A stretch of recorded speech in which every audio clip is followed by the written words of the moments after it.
হিজরি সন আমাদের প্রাণের সন। হিজরি সন মুসলমানদের নতুন সমাজবদ্ধ হওয়ার সময়ের সন। হিজরি সন যখন মুসলমান নিজের ভূমিতে মসজিদ বানিয়ে নামাজ পড়তে পারে, এটার সূচনার সন। হিজরি সন বা হিজরত মুসলমান যখন প্রতিরোধ গড়ে তোলার সূচনা করেছে ওই সময়ের সন। হিজরি সন হলো মুসলমানদের রুখে দাঁড়ানোর সময়ের সন। এবং এরপরে আজকে আমরা 1400 বছর পরে দিন পাচ্ছি। আমাদের অনেক নাকাবেলিয়াত আছে, অযোগ্যতা আছে, অনৈক্য আছে, গাফলতি আছে, মুনাফিকি আছে। এর জন্য পৃথিবীতে আমরা একটু মজলুম অবস্থায় আছি। কিন্তু সারা পৃথিবীর জায়গায় জায়গায় মুসলমানরা যে ছড়িয়ে থাকার সুযোগ পেয়েছে, হিজরত তার মধ্যে একটা বড় ঘটনা, বড় কারণ। আল্লাহ নবী সাল্লাল্লাহু আলাইহি ইসলামের প্রত্যেকটা মাইলস্টোনই বড় কারণ, কিন্তু হিজরত একটা বড় কারণ। আমাদেরকে একটা সমাজ উপহার দিয়েছে হিজরত। আজকে হিজরি নতুন বছর বা হিজরি সন নিয়ে কয়েকটি কথা আলোচনা করার ইনশাল্লাহ চেষ্টা করব। পৃথিবীতে অনেকগুলি সন চালু আছে, বর্ষ গণনা, কিন্তু বাংলাদেশের মতো দেশে বহুল প্রচলিত 3টা বর্ষ বা 3টা সন।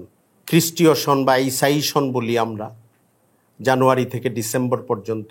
বর্তমান সময় হইল 2024 সন, জুলাই মাসের আজকে 6 তারিখ। আর বাংলা সন হলো 1431 সনের আষাঢ় মাসের শেষ দিকে আছি আমরা। আর আরবি সনে আমরা আছি 1445 হিজরির শেষ মুহূর্ত, অথবা যদি চাঁদ দেখা যাওয়ার খবর চলে আসে তাহলে 1446 হিজরির প্রথম মুহূর্ত হিসাবে এই সময়টা হবে। যে কোনো সন বা বর্ষের হিসাবের ক্ষেত্রে এখানে প্রধানত 2টা দিক বা 2টা আঙ্গিক বা 2টা দৃষ্টিকোণ বেছে নেওয়া হয়েছে। একটা হলো সৌরবর্ষ, আরেকটা হলো চান্দ্রবর্ষ। চাঁদ কেন্দ্রিক যে বছরের হিসাব, এটাকে চান্দ্রবর্ষ বলে, আর সূর্যকেন্দ্রিক যে বছরের হিসাব, এটাকে সৌরবর্ষ বলে। সৌরবর্ষ হিসাবে গণনা করা অথবা চলা নিষেধ এমন কিছু নাই, কিন্তু ইসলামী বর্ষ বা হিজরি সন হলো মুসলমানদের নিজস্ব সন। অনেক বড় ফকিহদের সঙ্গে আমি কথা বলেছি, ওনারা বলেন যে এটাকে শুধু আরবি সন মনে না করা, মুসলমানদের জীবনযাপনের সঙ্গে এই সনটার সম্পর্ক এত গভীর, এত ওতপ্রোত, মুসলমানদের জীবন এটার উপর এতটাই নির্ভরশীল, যেটা আসলে ইসলামী একটি সন। এজন্যে ফিকহের কিছু দৃষ্টিভঙ্গি আছে এই ক্ষেত্রে, আমি ওই কথায় পরে আসছি।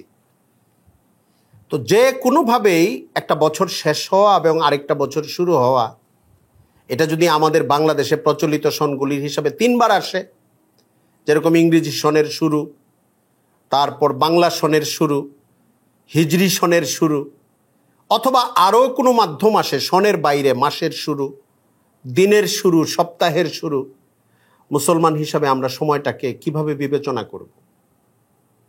এটা খুব গুরুত্বপূর্ণ একটা প্রসঙ্গ। কারণ আজকের পৃথিবীতে শুধু না, আগে থেকেই সনকেন্দ্রিক নানা রকম উৎসব, হইচই, অর্থহীন বিনোদন, এটার একটা চর্চা ছিল পৃথিবীতে। বিনোদন কেন্দ্রিক একটা কালচার বলি, একটা অভ্যাস বা রেওয়াজ বলি, ঐতিহাসিক প্রাগৈতিহাসিক যুগ থেকেই ছিল, যেটা সঠিক ছিল না। ছিল মানে নেতিবাচকভাবে ছিল। মানুষের অন্য অনেক মন্দ কর্মকাণ্ডের মতোও এটাও একটা ছিল। বিনোদনের যে উপলক্ষেই মানুষ পায়, উপলক্ষের সঙ্গে যুক্ত হয়ে যাওয়া, এটা শাহওয়াত মানুষকে অনুপ্রাণিত করে, প্ররোচিত করে। শাহওয়াতের একটা অংশ থেকে এটা হয়। কিন্তু মুসলিম হিসাবে আমরা কি করব? মুসলিম হিসাবে কোনো দিনের সূচনা এবং শেষে আমরা কি করি? দেখেন, হাদিসের দোয়াগুলোর দিকে খেয়াল করলে ফজরের পরে আর মাগরিবের পরে আপনি এমন অনেকগুলি দোয়া পাবেন যে রাত শুরু হচ্ছে, দিন পার হয়েছে, এটার জন্য ইস্তেগফার করা, আল্লাহর কাছে রাতের সময়টার নিরাপত্তা চাওয়া, সময়ের পর্বগুলো থেকে আরেকটা পর্বে ঢুকলে আল্লাহর কাছে আশ্রয় চাওয়া, মাফ চাওয়া, আমার রাতটা যেন ভালো হয়, আমার সন্ধ্যাটা যেন সুন্দর হয়, আবার ফজরের পরে আমার দিনটা যেন আজকে ভালো যায়। অনেকগুলি দোয়া আছে। এটা সবাহ আর মাসা আরবি শব্দ, সকাল সন্ধ্যার দোয়া হিসাবেই অনেকগুলি দোয়া আছে। আসবাহনা, আমসাইনা, এই শব্দগুলো ব্যবহার আছে। তো এই জন্যে বোঝা যায় সময়ের একটা পর্ব থেকে আরেকটা পর্বে প্রবেশ, সময়ের একটা অংশ থেকে আরেকটা অংশে প্রবেশের ক্ষেত্রে মুসলমানদের নিজের ভেতরে স্বয়ংক্রিয়ভাবে একটা অ্যালার্মিং সিস্টেম জারি করা দরকার। কি সেটা? আমি পিছনের সময়টার জন্য আল্লাহর কাছে ইস্তেগফার করব এবং সামনের সময়টার জন্য আল্লাহর কাছে পানাহ চাইব। কারণ আমি জানি না আমি কতদিন বাঁচব। আমার করণীয় কাজই এটা, যে সময় যেটা পার হয়ে গেছে কতটা সুন্দরভাবে কেটেছে মানুষ হিসাবে, যতটুকু কেটেছে, কিন্তু অনেক ভুল তো আমাদের এমনিই হয়।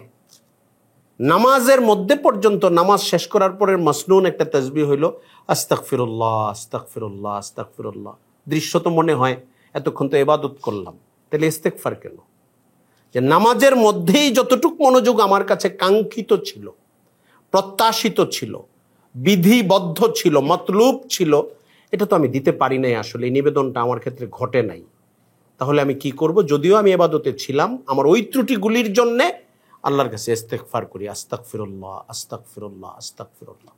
তো আমরা যেরকম আজকে যদি নতুন একটা বছরের সূচনা হয়, এটা হিজরি হোক, ঈসাই সন হোক, বাংলা সন হোক, বা নতুন মাসের সূচনা হলে যখনই এটা বুঝবো যে একটা সময় তো আমার কাছ থেকে চলে গেল, আমি আরেকটা সময়ে ঢুকছি, আর মানে হলো দুনিয়াতে আমাকে যে হায়াত দেওয়া হয়েছিল আমি কিন্তু একটা টাইম পার করে আসছি এবং সামনের টাইমের দিকে চলে যাচ্ছি, মাইনাস হচ্ছে আমার বয়স বা আমার জীবন, আমার সময় কাটছে, কমছে। আমি আল্লাহর কাছে পানা চাই, মাফ চাই, দোয়া চাই, আল্লাহ যেন আমাকে ক্ষমা করে দেন এবং সামনের সময়টা আমার জন্য কল্যাণ দান করেন, আমি দিনের উপরে চলতে পারি, দুনিয়াতেও কল্যাণের সঙ্গে চলতে পারি। রব্বানা আতিনা ফিদ দুনিয়া হাসানাতাও ওয়া ফিল আখিরাতি হাসানা ওয়া কিনা আযাবান নার। আল্লাহ আমাকে দুনিয়াতে এবং আখিরাতে কল্যাণ দান করেন এবং আমাকে জাহান্নামের আগুন থেকে আপনি বাঁচান, রক্ষা করেন। মানে মুসলমানের চাওয়াটা, দুনিয়ার কল্যাণ চাওয়াটা মানে কোনো খারাপ না, কিন্তু দুনিয়ার কল্যাণ মানে দিনের সঙ্গে যে কল্যাণ, দুনিয়ার কল্যাণ, দিন মুক্ত কল্যাণটা দুনিয়ার দিনই দৃষ্টিতে এটাও দুনিয়ার কল্যাণ না। আসলে হালালের উপরে থাকা, ভালো সম্পর্কের মধ্যে থাকা, জীবনযাপনের নৈতিকতা যেটা দিন আমাকে দান করেছে ওইটার সঙ্গে থাকা, এর মধ্যে দুনিয়ার দৃষ্টিতেও মানুষ এটাকে কল্যাণ মনে করে, কোনো সমস্যা নেই। কিন্তু আমাদের গোল হলো আখেরাতে নাজাত পাওয়া। এই জন্য আপনি অনেক দোয়ায় এটা পাবেন, দোয়াটা খানা নিয়া, দোয়াটা অজু নিয়া, দোয়াটা রিজিক নিয়া, আপনি শেষে দেখবেন আছে আল্লাহ আপনি আমাকে জাহান্নাম থেকে মুক্তি দান করেন। মনে হবে শেষ এন্ডিংটা হলো, ফুল স্টপটা হইলো জাহান্নাম থেকে মুক্তি দান করেন, অথচ দোয়া হচ্ছে আপনি একটা কেক খাইতেছেন, এখন এই খাওয়া নিয়ে পানি নিয়ে দোয়া হইতেছে, দোয়ার শেষ হইলো আল্লাহ আপনি আমাকে জাহান্নাম থেকে মুক্তি দান করেন। কেন? এটা এই জন্যে যে আমাদের দৃষ্টিভঙ্গি, আমাদের চিন্তা এবং আমাদের জীবনের গন্তব্যই হইল জাহান্নাম থেকে মুক্ত হয়ে জান্নাতের দিকে যাওয়া। এটা যেন আমাদের দোয়ার মধ্যে থাকে, প্রাত্যহিকতায় থাকে, সকাল সন্ধ্যায় থাকে, বছর এবং মাসের প্রত্যেকটা পর্বে থাকে। এই জন্যে হিজরি সনের সমাপ্তি বলি আর সূচনা বলি, এখানেও আমরা আল্লাহ তাআলার কাছে দোয়া করব। বিশেষভাবে দুইটা দোয়া পাওয়া যায় হাদিসে, যে কোনো চাঁদ দেখলে, নতুন চাঁদ দেখলে, মাস শুরু হলে রাসূল করিম সাল্লাল্লাহু আলাইহি ওয়াসাল্লাম দোয়া করতেন, আল্লাহুম্মা আহিল্লাহু আলাইনা বিল ইয়ুমনি ওয়াল ঈমান ওয়াস সালামাতি ওয়াল ইসলাম রব্বি ওয়া রব্বুকাল্লাহ।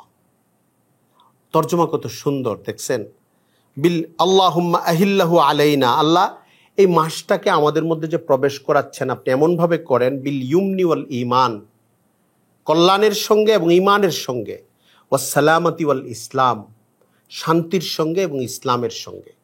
মানে আমাদের দোয়ায় যেন আল্লাহ আমাদের দেশে আপনি খুব উন্নতি দান করেন, এইটুকু থেমে গেলে বুঝতে হবে ইসলাম আমাকে যতটুকু দোয়া করতে বলছে আমি সবটুকু করি নাই।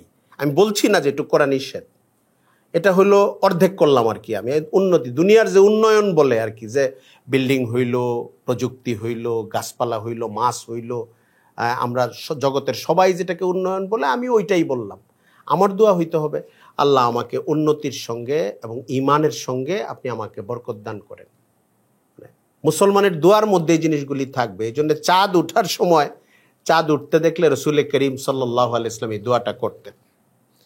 আর আরেকজন সাহাবী বর্ণনা করেছেন যে সাহাবায়ে কেরাম নিজেদের মধ্যে এত চর্চা করতেন একটা দোয়া, নতুন মাস বা নতুন বছর আসলেই দোয়াটা করতেন, কাছাকাছি দোয়া, আল্লাহুম্মা আদখিলহু আলাইনা বিল ইয়ুমনি ওয়াল ঈমান বিল আমনি ওয়াল ঈমান ওয়াস সালামাতি ওয়াল ইসলাম ওয়া জিওয়ারিম মিনাশ শাইতান ওয়া রিদওয়ানিম মিনার রহমান।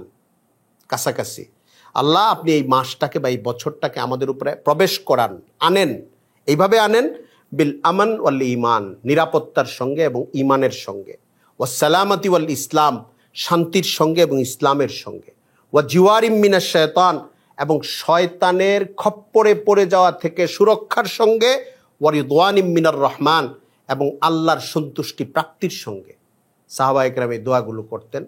আমাদের যদি দোয়ার মূল শব্দগুলো ভুলেও যাই, আমরা ভাবটা মনে রাখবো যে আমরা নতুন বছরে যখন ঢুকবো, এটা হিজরি সন হোক, আরবি বাংলা সন হোক, ইংরেজি সন হোক, অথবা নতুন মাসে ঢুকবো, আমরা আল্লাহর কাছে কল্যাণ চাইব, দুনিয়া এবং আখেরাতের কল্যাণ চাইব, দ্বীন এবং ঈমান, সালামত এবং ইসলাম, শান্তি এবং নিরাপত্তা এবং ইসলাম, এটা চেয়ে আমরা আল্লাহর কাছে সময়টার মধ্যে প্রবেশ করার চেষ্টা করব। এটাকে রিমাইন্ডিং বলে, তাযকির বলে। প্রত্যেক মুহূর্তে নিজেকে আবার আল্লাহর কাছে সুপর্দ করা, আবার সুপর্দ করা, আবার সুপর্দ করা। মানুষের জিন্দিগি সুপর্দ করতে করতে চলে যাওয়ার জিন্দিগি।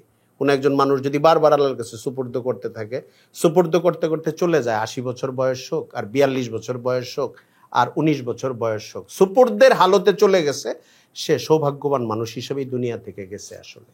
আর সুপর্দ থেকে মুক্ত সে, খেয়াল নাই নামাজের কথা 2 দিন 5 দিন খেয়াল নাই, সকালের সন্ধ্যার জিকির খেয়াল নাই তার।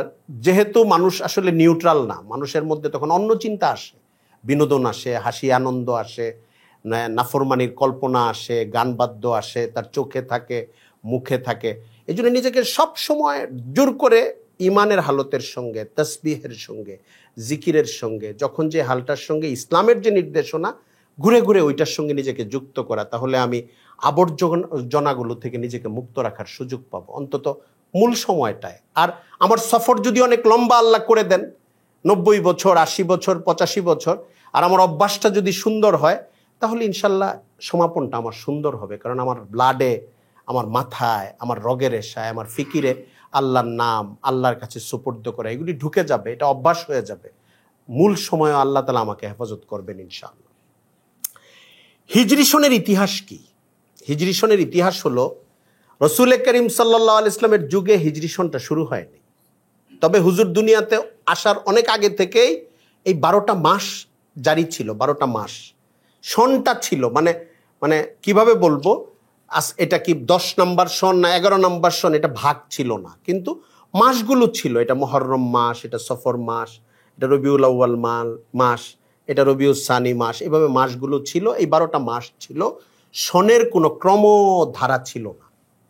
কিন্তু রাসূল করিম সাল্লাল্লাহু আলাইহি ওয়াসাল্লাম দুনিয়া থেকে চলে যাওয়ার পরে হযরত ওমর ফারুক রাদিয়াল্লাহু তাআলা আনহু দ্বিতীয় খলিফা হিসাবে যখন দায়িত্বে আসলেন, 17তম হিজরিতে হযরত রাসূল করিম সাল্লাল্লাহু আলাইহি ওয়াসাল্লাম দুনিয়া থেকে চলে গেলেন 11তম হিজরিতে। এটা পরবর্তী হিসাব। হুজুর যখন গেছেন তখন কিন্তু হিজরি হিসাবে এইভাবে সংখ্যা কেউ গুনে নাই, বরং আপনি সিরাতের কিতাবে পাবেন, আমরা আরবিতে যেটা দেখি, হিজরত পূর্ব 10 নম্বর বছর, হিজরত পরবর্তী 4 নম্বর বছর, মানে 4 নম্বর হিজরিতে এই ঘটনাটা ঘটেছে। নবুয়তের 5 নম্বর বছর আপনি এরকম পাবেন অনেক বর্ণনা যে নবুয়তের এত নম্বর বছরে এটা ঘটেছে, কারণ এটা হিজরতের আগে। যে এখনো হিজরি সন যে দাঁড়িয়ে গেছে, দাঁড়িয়ে যাওয়ার পরেও আপনি মক্কার ঘটনা বলি, হুজুর যখন মক্কায় ছিলেন, এগুলি বর্ণনা করার সময় কিন্তু আপনি বলতে পারবেন না যে এটা অমুক হিজরিতে ঘটছে, কারণ এটা তো হিজরি সনের আগের ঘটনা। হিজরি সনটার সূচনাই ধরা হয়েছে হিজরত থেকে। ফলে আপনি নবুয়তের প্রথম বছর হেরা গুহায় তিনি নবুয়ত পাইলেন। নবুয়তের এত বছর এই হাবশায় হিজরতের ঘটনাগুলো ঘটলো, ওইখানে কথাগুলোকে এইভাবে বলা হয়, কারণ হিজরি সনের হিসাবের আগের হিসাব এটা। যাই হোক, হযরত ওমর ফারুক রাদিয়াল্লাহু তাআলা আনহু 17তম বছরে, এটা ওনার খেলাফতের মাঝামাঝি সময়, কারণ হুজুর সাল্লাল্লাহু আলাইহি ইসলামের রিহলাত হয় 11তম বছর হিজরতের। এরপরে হযরত আবু বকর সিদ্দিক রাদিয়াল্লাহু তাআলা আনহু 2 বছর 4 মাস সময়ের মতো খেলাফতের দায়িত্ব ছিলেন। এরপরে হযরত ওমর ফারুক রাদিয়াল্লাহু তাআলা আনহু আসছেন। তার মানে ধরেন আপনি ওই দিক থেকে 12.5 বছর, 12.5 বছর। আর হিজরতের সনটা, এই সনটার সূচনা হলো কত হিজরিতে? 17তম হিজরিতে। কেমনে হিসাবটা ধরা হয়েছে তখন একটু পেছন থেকে, সাব্যস্ত হয়েছে 17তম হিজরিতে, যখন হযরত ওমর ফারুকের সময় শাসন ব্যবস্থা অনেক বিস্তৃত হয়ে গেল, আরও অনেক অঞ্চলগুলো ইসলামী খেলাফতের অধীনে, মদিনার অধীনে চলে আসলো। বিভিন্ন জায়গা থেকে চিঠি আসে, এমনকি ইসলামী রাষ্ট্রের বাইরের অনেক জায়গা থেকেও চিঠিপত্র আসে, মাসের নামটা লেখা থাকে, রবিউল আউয়াল 12 বা রজবের 1 মাসের নাম দিয়ে চিঠি আসে। চিঠিগুলো যখন ফাইল উল্টানো হয় 1 বছর পরে, 2 বছর পরে, 4 বছর পরে, তখন আর এটা মনে থাকে না, যে এটা ঝামেলা হয়ে যায় যারা রাষ্ট্রের কর্মের দায়িত্ব পালন করে। যেটা আসলে ঠিক কোন সনের, কারণ সনটা তখন ঠিক হয়নি। তখন সাহাবা একরামের সঙ্গে মশওয়ারা হয়, অনেকগুলি প্রস্তাব আসে যে ওই সময় থেকে হিজরি মানে আমাদের সনটাকে ধরা হোক। তখনও যে এই সনের নাম হিজরি সন হবে এটা সাব্যস্ত হয় নাই, একটা সন করা হোক, আমাদের একটা বর্ষ গণনা শুরু হোক। অনেক প্রস্তাব এসেছে, এর মধ্যে খুব প্রসিদ্ধ একটা প্রস্তাব হইল রসুল করিম সাল্লাল্লাহু আলাইহি ওয়াসাল্লামের জন্ম সন থেকে এটা সন ধরা হোক। সাহাবা একরাম এটা গ্রহণ করেন নাই। তারপরে নবুয়ত যেই বছরে এসেছেন, মানে নবুয়তের প্রথম বছর, রসুল করিম সাল্লাল্লাহু আলাইহি ওয়াসাল্লামের 40 বছর বয়সের যে সময়টা, এটাও গ্রহণ হয় নাই। প্রস্তাবের মধ্যে মক্কা বিজয়, একটা বড় ইসলামের ইতিহাসের গুরুত্বপূর্ণ অংশ, নবী সাল্লাল্লাহু আলাইহি ওয়াসাল্লাম দুনিয়াতে থাকা অবস্থায়, এটাও গ্রহণ হয় নাই। বদরের যুদ্ধ ইসলামের ইতিহাসে, মানে ওই যুদ্ধটা পরাজিত হয়ে গেলে মুসলমান শেষ হয়ে যেত, ওই যুদ্ধটার বিজয়ের কারণেই মুসলমানদের ইতিহাস পরবর্তী সময়টায় অগ্রসর হয়েছে। এটা আল্লাহ রসুল সাল্লাল্লাহু আলাইহি ওয়াসাল্লামের দোয়াতেও আছে। হুজুর যখন আরিশে দোয়া করতেছিলেন বদরের যুদ্ধের আগ মুহূর্তে, 2 হাত তুলে, একদম বুখারী শরীফ এটার বর্ণনা এমন আছে যে এত বেকারার হয়ে, এত অস্থির হয়ে, এত চোখের পানি ফেলতে ফেলতে, দুই হাত তুলতে তুলতে রসুল করিম সাল্লাল্লাহু আলাইহি ওয়াসাল্লাম উপরের দিকে তুলে ফেলছেন একদম। তো এইভাবে অনেক গুলি তারিখ বা সন সেখানে এসছে, কিন্তু কোনোটাই গ্রহণীয় হয় নাই। সাহাবা একরাম মিলে গ্রহণীয় হয় নাই, মানে ওনাদের কাছে সাব্যস্ত হয় নাই। সর্বশেষ যেটা ঠিক হয়েছে এটা কি, হিজরতের সময় থেকে আমরা সনটাকে গণনা করব। হিজরত হলো আমাদের সনের প্রথম মুহূর্ত বা প্রথম বছর, এইভাবে আমরা আমাদের সনটাকে গণনা করব। কেন? এটা সবচেয়ে গুরুত্বপূর্ণ প্রশ্ন। মুসলমানদের ইতিহাসে হযরত রসুল করিম সাল্লাল্লাহু আলাইহি ওয়াসাল্লামের সাহাবায়ে কেরামকে নিয়ে মদিনায় হিজরত করাটা হলো ইসলামের ইতিহাসের অনেক গুরুত্বপূর্ণ একটা ঘটনা। মজলুম অবস্থার মধ্যে মুসলমানরা ছিলেন, একটা জায়গায় একসঙ্গে হয়ে বয়ান করবেন, একটা জায়গায় জামাতের সাথে নামাজ পড়বেন। যারা অল্প কিছু সাহাবীকে আল্লাহ রসুল সাল্লাল্লাহু আলাইহি ওয়াসাল্লাম হাবশায় পাঠিয়ে দিচ্ছেন আত্মরক্ষার জন্য, যে তোমরা দিনও প্রচার করো, দিন নিয়ে বাঁচো, সমুদ্র পার হয়ে ওই পারে চলে যাও, তোমরা কোনো রকম জানটা বাঁচাও, দিনটা বাঁচাও, ওইখানে চলে যাও। তাদেরকে স্পেশাল একটা অনুমতি দিয়ে আল্লাহ রসুল এখানে পাঠাইছেন, কিন্তু নিজে হিজরত তখনও করেন নাই। যখন আল্লাহর পক্ষ থেকে নির্দেশ আসলো ওনার নবুয়তের 13তম বছর, এই সময় উনি হিজরত করলেন, মদিনায় করলেন। এর আগে 2 বার মদিনার লোকজন ওনার কাছে বায়াত হইল, আপনারা জানেন সিরাতের লম্বা ঘটনা এটা। এবং মদিনার লোকজন আশ্বাস দিল, আপনি আসেন, আমরা আপনাকে স্বাগত জানাই, আপনার জীবনের, আপনার মিশনের নিরাপত্তা আমরা দান করব, আমরা আপনার পাশে আছি, আমরা আপনাকে শত্রুর হাতে ছাড়ব না। এটা এমন একটা জটিল, একটা কঠিন একটা অঙ্গীকার ছিল।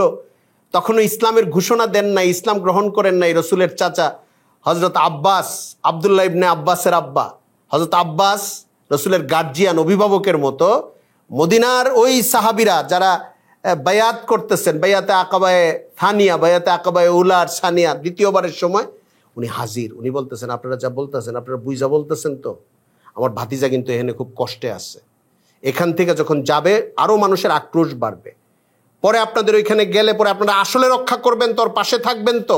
উনি নিজে কিন্তু তখন ঈমান আনেন নাই, শুধু ভাতিজা হওয়ার কারণে তার ভাতিজার ধর্মের সঙ্গে যারা এসে যুক্ত হয়েছে, যারা বলছে যে আপনি আমাদের এলাকায় আইসা পড়েন, এই মক্কা থেকে আমাদের কাছে চলে আসেন, আমরা আপনাকে পূর্ণ নিরাপত্তাটা দিব।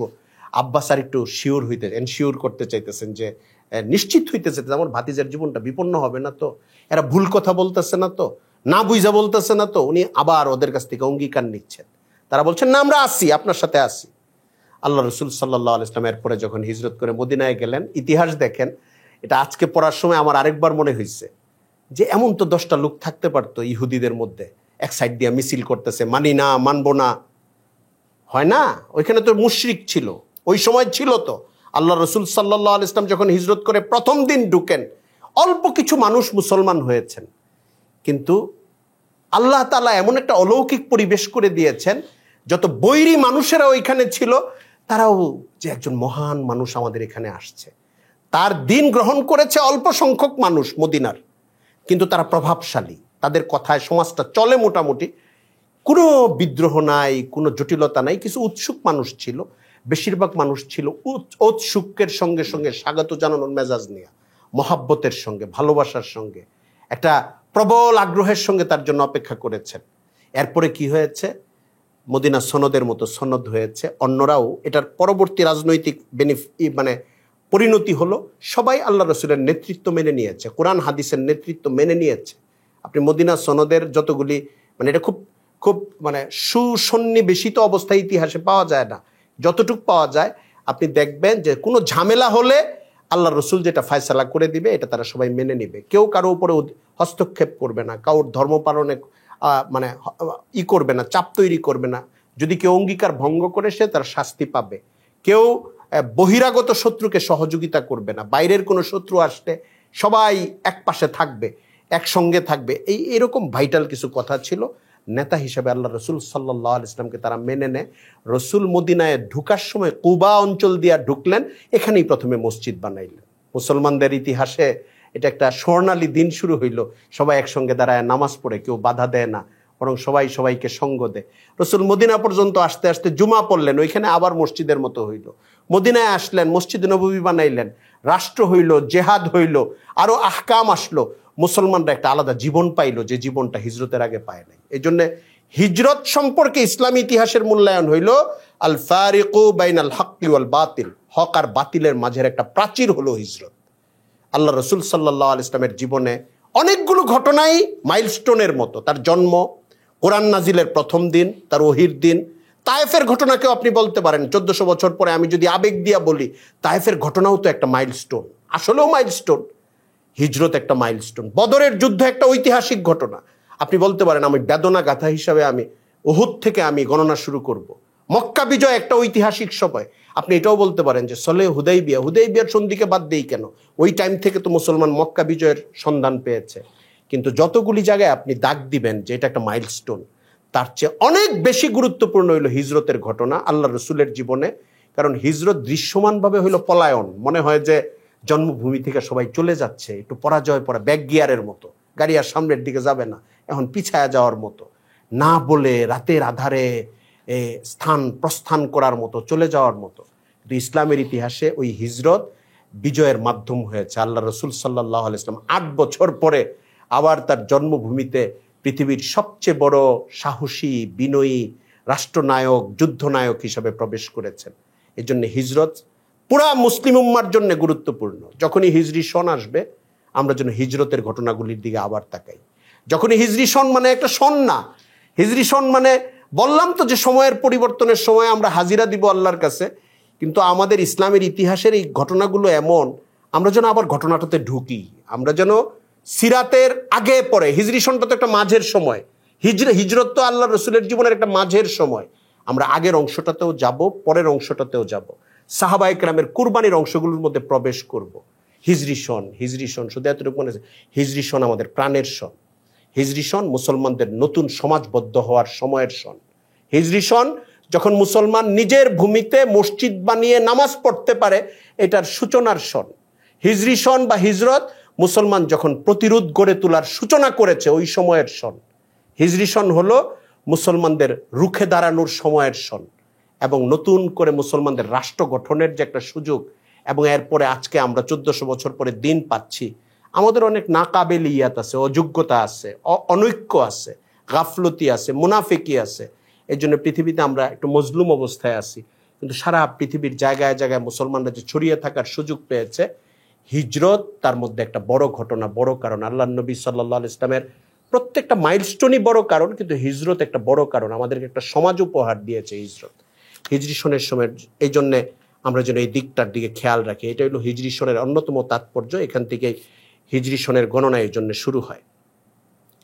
হিজরি সনের ফিকহি দিক কি, আইনি দিক কি ইসলামী? ওলামায়ে কেরাম বলেন হিজরি সন আমাদের নামাজ, রোজা, হজ এগুলির এবং আরও কিছু ইবাদতের, আশুরা এবং অন্যান্য বিষয়ের নিশ্চিতভাবে এই সংখ্যাটা বের করতে হলে চাঁদের বছর থেকে আমাদের হিসাব মিলিয়ে বের করতে হবে।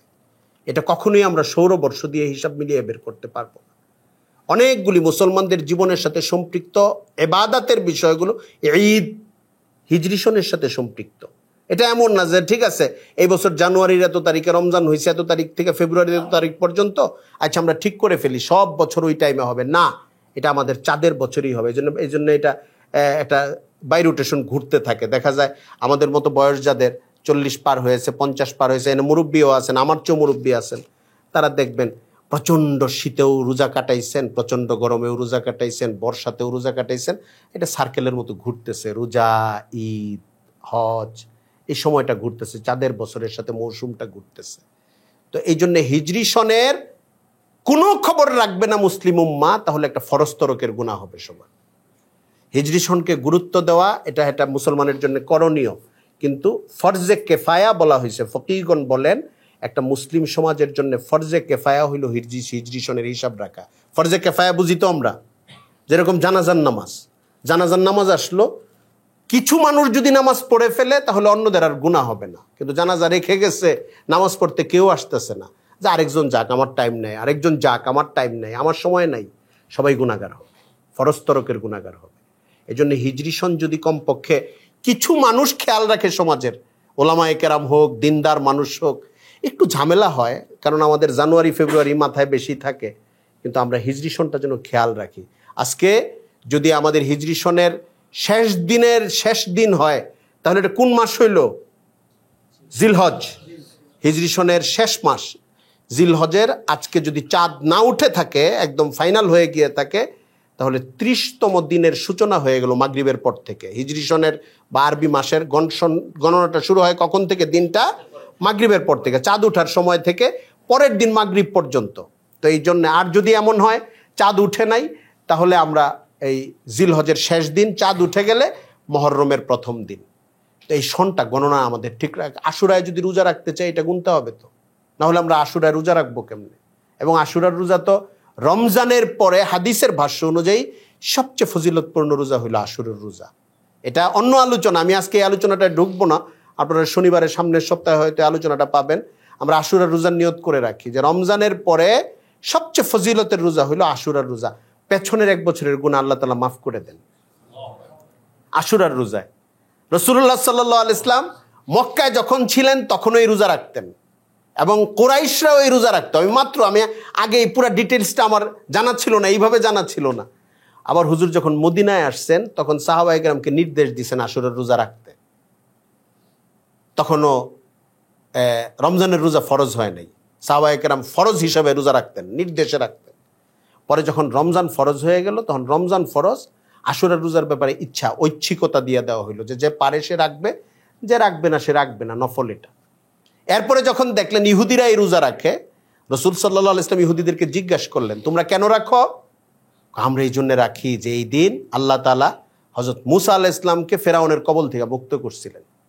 রাসূলুল্লাহ সাল্লাল্লাহু আলাইহি ওয়াসাল্লাম তখন একটা শব্দ ব্যবহার করছেন। আজকে আমার সাথী যে আরো 2-1 আলেম মৌলানা সাহেব বসা ছিলেন, আমি ওই বাক্যটা লিখছি, এখানে নোট করেছি। আমি বলছি যে অন্য নবীদের ব্যাপারে ইসলামের দৃষ্টিভঙ্গি কি, তার একটা ফাউন্ডেশন আল্লাহর নবী এখানে বলে দিয়েছেন। কি? যখন শুনছে ইহুদিরা বলতেছে যে মুসা আলাইহিস সালামকে আল্লাহ তাআলা কার কাছ থেকে মুক্তি দিয়েছেন? ফেরাউনের কাছ থেকে। এই জন্য আমরা শুকরিয়া হিসেবে এই রোজাটা রাখি, এই দিন দিছেন মুহররমের 10 তারিখ। রাসূলুল্লাহ বলতেছেন, ফানাহনু আহাক্কু ওয়া আউলা বিমুসা মিনকুম, তাহলে তো আমরা তোমাদের চেয়ে অনেক বেশি হকদার আর অনেক বেশি অধিকারী মুসার ব্যাপারে তোমাদের চেয়ে। তোমরা মুসা আলাইহিস সালামের অনুসারী দাবি করে তোমরা যদি রোজা রাখো, তাহলে মুসার ব্যাপারে তো তোমাদের চেয়ে আমরা অনেক, মুসা আলাইহিস সালামের ব্যাপারে আমরা আরো বেশি অধিকারী, আমরা আরো অনেক বেশি অনুসারী তার। হক নবী তো সবাই হক, যাদেরকে বিভিন্ন ধর্মের লোকেরা এখনকার দুনিয়াতে বলে উনি আমাদের নবী, হাকিকত হইল মুসলমানদের দাবি হবে এমন যে আমরা ওই নবীর আনুগত্যের ব্যাপারে, সম্মানের ব্যাপারে তাদের চেয়ে বেশি হকদার। কারণ তাদের সম্মানের মধ্যে কিছু বিকৃতি আছে, কারোর সঙ্গে আল্লাহর সঙ্গে নিসবত করে দেয়, কাউকে খোদার শরীক হিসাবে সাব্যস্ত করে, কাউকে খোদার পরিবারের মানুষ হিসাবে সাব্যস্ত করে। আমরা তো ওইটা করি না। আমরা আল্লাহ তাআলা তার যে পরিচয়টা দিয়েছেন, আল্লাহর বান্দা, সমস্ত নবী আল্লাহর বান্দা, এরপরে তিনি আল্লাহর নবী। আমরা ক্লিন, পরিষ্কার, উজ্জ্বল এবং ওনার জন্য গৌরবজনক যে পরিচয়, এই পরিচয় দিয়ে ওনাকে বিশ্বাস করি এবং ওনাকে সম্মান করি দিল থেকে। আমরা মনে করি না উনি শুধু তাদের নবী, আমরা মনে করি উনি আমাদেরও নবী। তো রাসূলুল্লাহ সাল্লাল্লাহু আলাইহি ওয়াসাল্লাম এটা বললেন এবং সাহাবীদেরকে বললেন, তোমরা রোজা রাখবা আশুরার দিন। তবে ইহুদিদের সঙ্গে যেন মিলে না যায়, এটার জন্য এর আগে হোক বা পরে হোক একদিন রোজা রাখবা, 9 তারিখ অথবা 11 তারিখ। এটা হযরত আব্দুল্লাহ ইবনে আব্বাসের আরেকটা বর্ণনায় আরো পরিষ্কার আসছে, এটা একটা অন্য প্রসঙ্গ, ওইটাতে আর আমি না যাই। হিজরি সনের সঙ্গে বাংলা সনের একটা সম্পর্ক আছে। পহেলা বৈশাখ নিয়ে মঙ্গল কি জানি হয় বাংলাদেশে, মঙ্গল শোভাযাত্রা, পেঁচা টেচা ইত্যাদি অনেক কিছু, অনেক লম্বা কাহিনী। গত কয়েক বছর যাবত আবার পেঁচার আওয়াজ একটু কমে গেছে, আমরা দেখতেছি মুসলমানদের সচেতনতা, ইমানদার মানুষদের সচেতনতা, সচেতন মত বিনিময় প্রচার প্রচারণার কারণে ভিত্তিহীন জিনিসগুলো দুর্বল হয়ে যাচ্ছে। কিন্তু আমাদের একটা জিনিস জানা দরকার যে বাংলা সনটার উৎপত্তি একদম শক্তিশালীভাবে একমাত্র হিজরি সন থেকে, এটা যেন আমাদের মাথায় থাকে। এই জন্য বাংলা সনকে মঙ্গল শোভাযাত্রার সঙ্গে, পেঁচার সঙ্গে, লক্ষ্মী পূজার সঙ্গে, অমুকটার সঙ্গে তমুকটার সঙ্গে যুক্ত করা সাংস্কৃতিকভাবে এটার কোনো নৈতিক, বাস্তবিক, ঐতিহাসিক অধিকার কারো নাই। ইতিহাসটা কি আপনি নিজে অঙ্ক যোগ বিয়োগ করলে বুঝবেন। এটা ইতিহাসটা হলো বাদশাহ আকবরের আমলে 992 হিজরিতে তারা চিন্তা করে যে ফসলি সনের সঙ্গে মিল রাখার জন্য আমাদের একটা সৌরবর্ষ বানাইতে হবে, জানুয়ারি ফেব্রুয়ারির মতো, কিন্তু নতুন আর একটা সৌরবর্ষ। এই জন্য এটা জানুয়ারি ফেব্রুয়ারি বললে তো আর হবে না, বৈশাখ টৈশাখ দিয়া মিলায়া ওনারা বৈশাখ জ্যৈষ্ঠ আষাঢ় শ্রাবণ ভাদ্র আশ্বিন, এটা হিন্দুস্তানে পাকিস্তানের দিকে এই শব্দগুলো আরেকটু অন্যভাবে উচ্চারণ করে। বিভিন্ন শব্দই ইংরেজিতে যেরকম জানুয়ারি ফেব্রুয়ারি তো আমরা হুবহু এটা বলি, আরবিতে এটার উচ্চারণ আবার আরেক রকম, ভাষায় ভাষায় গেলে শব্দগুলোর মধ্যে একটু পরিবর্তন হয়। তো ওনারা এটা বানানোর পরে ওই সময় আবার ইংরেজি সন ছিল 1556 খ্রিস্টাব্দ, কিন্তু হিজরি সন কত ছিল? 992 হিজরিতে 992 বাংলা সন ধরে তারা একটা সৌরবর্ষ বানান। 992 হিজরিতে তারা কি বানান? 999 বাংলা সন। এখন আমরা কোথায় আছি? বর্তমান সন কি? 1445 হিজরি, আর বাংলা সন 1431। ব্যবধান কত বছর? 14 বছর, ঠিক আছে না? আচ্ছা, চান্দ্রবর্ষ এই যে 29-এ যায় শেষ হয়ে যায়, এই জন্য দেখা যায় প্রায় প্রতি বছর সৌরবর্ষ থেকে চান্দ্রবর্ষ 9 থেকে 10 দিন কম হয়, সময়টা কম হয়। 3 বছর চান্দ্রবর্ষে বা কি বলে এটাকে, 1 মাস একটা গ্যাপ তৈরি হয়। 36 মাস থেকে 36 বছর থেকে 40 বছরে 1 বছরের একটা গ্যাপ তৈরি হয়। অর্থাৎ আপনি কোনো একজন প্রবীণ আলেমকে যদি জিজ্ঞাসা করেন যে আপনার বয়স কত, আমি কালকে হযরত মাওলানা আরশাদ মাদানী সাহেব দারুল উলুম দেওবন্দের মুরব্বি যিনি, ওনাকে একজন জিজ্ঞেস করছেন হুজুর আপনার বয়স কত, আমার সংখ্যাটা ভুল হতে পারে এরকম আর কি, উনি বলতেছেন যে ইংরেজি হিসাবে ঈসাই হিসাবে আমার বয়স 82 বছর, হিজরি হিসাবে আমার বয়স 84 বা এরকম 85, উনি কি যেন একটা অঙ্ক দিয়েছেন। আমি এত মুগ্ধ হইলাম যে হিজরি সনের কারণে এটা যে একটা ভিন্ন হইতে পারে এটা ওনার মাথায় আছে। মানে ইসলামী সন হিসাবে কেন? কারণ এই সনটার মধ্যে তো 1 বছর কমে গেছে, তো প্রতি 36 থেকে 38 বা 39-এ তার তো একটা বছর বেড়ে গেছে হিজরি সন। হিজরি সন তো একটা বছর বেড়ে যাবে তার। আমাকে কোনো এক সময়, আমি যখন মতিঝিল মাদ্রাসায় শিক্ষকতা করতাম, অন্য এক মাদ্রাসার শিক্ষক একদিন জিজ্ঞেস করছেন, এটা একটা অন্য প্রসঙ্গ, যে আপনাদের যে ওজিফা দেওয়া হয়, বেতন দেওয়া হয়, এটা কি জানুয়ারি ফেব্রুয়ারি হিসাবে না আরবি হিসাবে? আমি বললাম জানুয়ারি ফেব্রুয়ারি হিসাবে, বেশিরভাগ জায়গায় এখন এইটাই হয়। তো জানুয়ারি ফেব্রুয়ারি হিসাবে, তাহলে তো আপনারা 3 বছরে একটা বেতন মিস করেন। ওইটা কি বললেন আপনি? হ্যাঁ, 3 বছরে একটা বেতন নাই আপনাদের। পরে কেউ তাহলে 9 বছরে 3টা বেতন নাই, তো 30 বছরে 10টা বেতন নাই।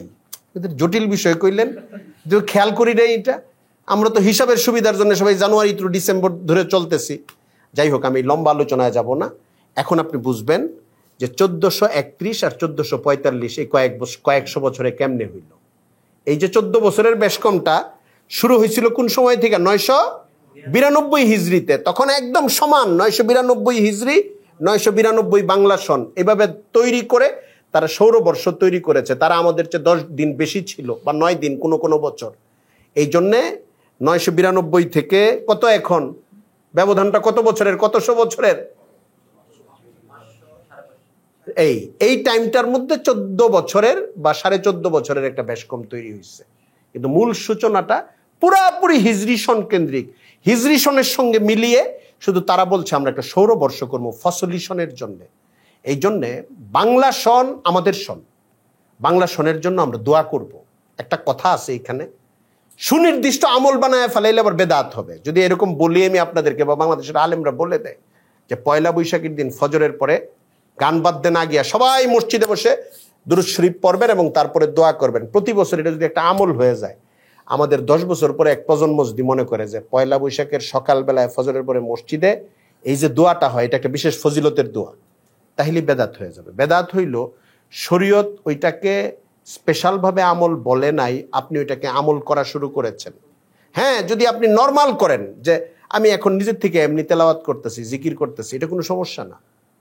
নির্ধারণ করা যাবে না, ফজিলতের কথা বলা যাবে না ওইটার মধ্যে আরোপিতভাবে, যেটা শরীয়তে নাই। এই জন্য উলামায়ে কেরাম অনেক সময় করেন কি, একটা আমল এমনি করতে বলেন যে এটা সাধারণ সওয়াবের কাজ হিসাবে করো, কিন্তু যখন দেখেন যেটা রেওয়াজ হয়ে যেতে পারে এবং মানুষ এটার মধ্যে স্পেশাল ফজিলত খুঁজতে থাকতে পারে লাইলাতুল কদরের মতো, তখন আবার পিছায় আসেন, বলেন এখন বাধ্য এটা আর করার দরকার নেই। সাধারণভাবে আমি যে কথাগুলি ভূমিকায় বলেছি, আমরা এটাকে স্পেশাল কোনো ফজিলতের কাজ না মনে করে যে নতুন বছর শুরু হচ্ছে, সকল মুসলমান পেছনের বছরের জন্য আল্লাহর কাছে ক্ষমা চাই।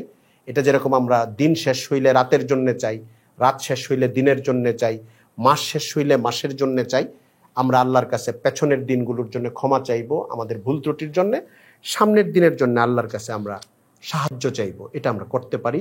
এইভাবে আমরা সমস্ত গুনাহ খাতার যে কালচার, এটা থেকে নিজেকে মুক্ত রাখবো।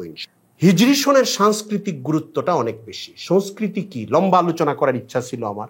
সংস্কৃতি একটা বিশাল ধোঁয়াশাপূর্ণ জিনিস, যেরকম মিডিয়া, যে সিনেমায় কাজ করে সেও বলে আমি মিডিয়ায় কাজ করছি, আবার আমরা যারা দিনের কথা বলি পরে আবার প্রচার হয় আমরাও বলি আমরা মিডিয়াকে ব্যবহার করছি। মাঝখানে অনেক কিছু, যারা নিউজ করে তারা মিডিয়া, বিবিসিও মিডিয়া, ফিল্ম করে মুভি করে তারাও বলে আমরা মিডিয়ায় আসি, নাটক করে এরাও বলে আমরা মিডিয়ার জগতে আসি। তাহলে মিডিয়া আসলে কি?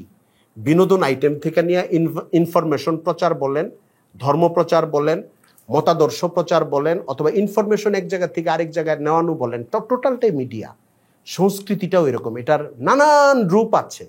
এটার একটা কমন অর্থ হইল সমাজে প্রচলিত জিনিসগুলোকেই সংস্কৃতি বলে। এটা নেগেটিভ দিক থাকতে পারে, ইতিবাচক আবার পজিটিভ দিক থাকতে পারে। হিজরি সন যেন মুসলমানদের কাছ থেকে হারায় না যায়।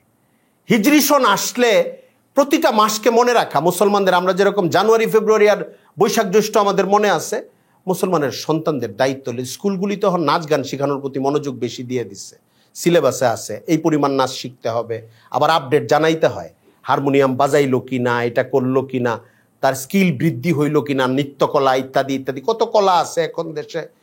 তো কিন্তু মুহররম সফর শিখানো, মুহররম সফর, রবিউল আউয়াল, রবিউল সানি, জমাদিউল আউয়াল, জমাদিউল সানি, রজব, শাবান, রমজান, তারপরে কি শাওয়াল, জিলকাদা, জিলহাজ্জা, এই মাসগুলো শিখানো, অন্তত বড়রা শিখা, বাচ্চাদের সামনে উচ্চারণ করা। স্কুলের দিকে তাকায় থেকে আমাদের লাভ নাই, মাসগুলো শিখাবো। হিজরত কোত্থেকে আসলো, হিজরি সন কোত্থেকে আসলো, এক একটা মাস আসবে, অনেক মাসেরই কিছু আমল আছে, আবার অনেক জায়গায় অনেক মাসকে কেন্দ্র করে অনেক বেদাতি আমলও যুক্ত করে দেয় অনেকে, ওইখান থেকে পরহেজ করাবো।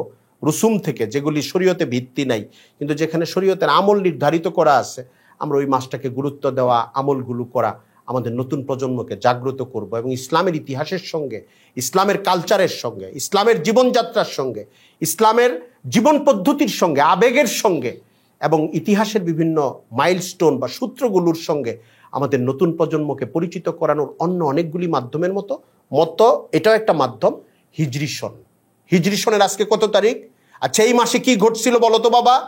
রমজান, যেরকম রমজানের অনেক তাৎপর্য আছে, আবার 17ই রমজান একটা ঐতিহাসিক দিন। বলেন তো ওই দিন কি হয়েছিল? বদরের যুদ্ধ হয়েছিল। নতুন প্রজন্মকে জানানো, পরে 5টা বাক্যে বলতে বলা যে বদরের ইতিহাসটা কি বলো তো বাবা, দেখি কি হয়েছিল, বদর কি জিনিস। না হলে আমাদের সহযোগিতা করা, তাকে জানানো, শোনানো, যেন আমার নতুন প্রজন্ম জানে ইসলামের ইতিহাসে কি কি ঘটছে। আল্লাহ তাআলা আমাদেরকে হিজরি সনের প্রথম মুহূর্ত থেকে পেছনের সব গুনাহ মাফ চাওয়ার এবং আমাদেরকে মাফ করে দেন আল্লাহ, এবং সামনের সময়টাকে দিন, ইমানের সঙ্গে, সালামতের সঙ্গে, শান্তির সঙ্গে জীবন কাটানোর তৌফিক দান করেন। আমাদের মজলুম ভাইরা যারা পৃথিবীর বিভিন্ন প্রান্তে মজলুম অবস্থায় আছেন, বিশেষ করে ফিলিস্তিনের ভাইরা, তাদের এই নতুন বছরের প্রথম প্রহরেই আল্লাহ তাআলা তাদেরকে বিজয় দান করেন। আমরা দোয়া করতে থাকি, বিজয় তো দিবেন আল্লাহ। অনেকে বলে যে হুজুর অসম্ভব জিনিস চান কেন? অসম্ভব তো ভাই আপনার কাছে, আমার কাছে। আমার তো মন চাই, এই কথা বলি, যে ইসরায়েলকে কেচার মতো ক্ষমতা আল্লাহ তাআলা ফিলিস্তিনি ভাইদেরকে দিয়ে দেন। আপনি বলবেন যে কেমনে দিবেন? আল্লাহ দিবেন, অথবা আল্লাহ দিবেন না, আমার চাইতে অসুবিধা কি? যারা জালেম, যারা মুসলমানদেরকে আক্রান্ত করছে, কষ্ট দিচ্ছে, কাঁদাচ্ছে, রাস্তায় রক্তর মধ্যে ভাসাচ্ছে, আল্লাহ তাআলা প্রত্যেকটা শয়তানি শক্তিকে যারা পৃথিবী নিয়ন্ত্রণ করছে এখন, তাদেরকে এদের সামনে অবনত হয়ে, পর্যুদস্ত হয়ে, বিপর্যস্ত হয়ে যেন চিৎকার করতে থাকে। ওই দৃশ্যটা আমরা দেখতে চাই। আল্লাহর কাছে দোয়া করি আমরা, আল্লাহ কবুল করবেন অথবা আল্লাহ পরে কবুল করবেন, এটা আল্লাহর বিষয়। আমার চাওয়ার মধ্যে কার্পণ্যের তো কোনো দরকার নাই। আমি দিল খুলে আল্লাহর কাছে চাইবো। আল্লাহ তাআলা সকল মজলুম মুসলমানদেরকে মুক্তি দান করুন। ওয়া আখিরু দাওয়ানা আনিল হামদুলিল্লাহি রাব্বিল আলামিন ওয়া মা আলাইনা ইল্লাল বালাগ।